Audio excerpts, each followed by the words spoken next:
le moins avancé. Mr. President, Madam High Commissioner, thank you for your update.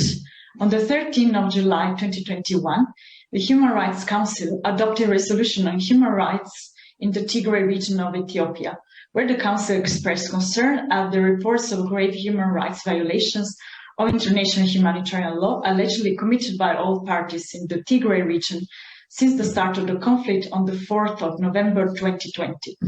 The Council emphasized the need to hold accountable all those responsible for human rights violations and requested the High Commissioner to update on the development of the situation.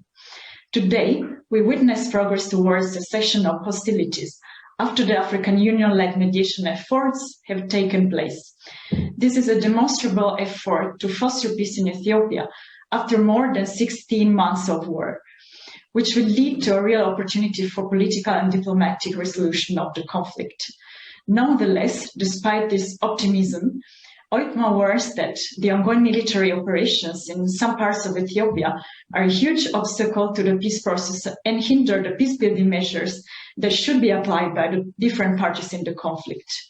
Madam High Commissioner, according to the above, could you please inform about the challenges faced by your regional office in Addis Ababa in conflict prevention, post-conflict and peace building?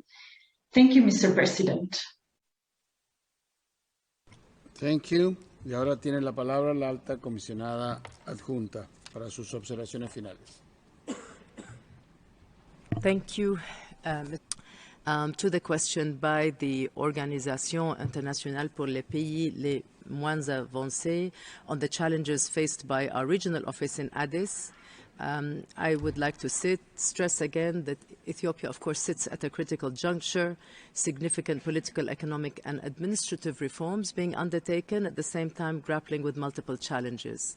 The current situation there and in the region requires sustainable funding to our regional office for its Ethiopia program specifically, in order that we can really fully do justice to the longer-term work on early warning and conflict prevention, including capacity building.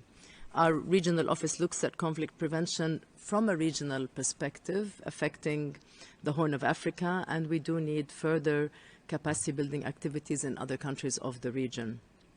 In this context, let me also mention the need to finalize the African Union-UN Joint Framework on Human Rights, which is an ongoing initiative to strengthen our cooperation with the AU and be able to really render support to the regional mechanisms.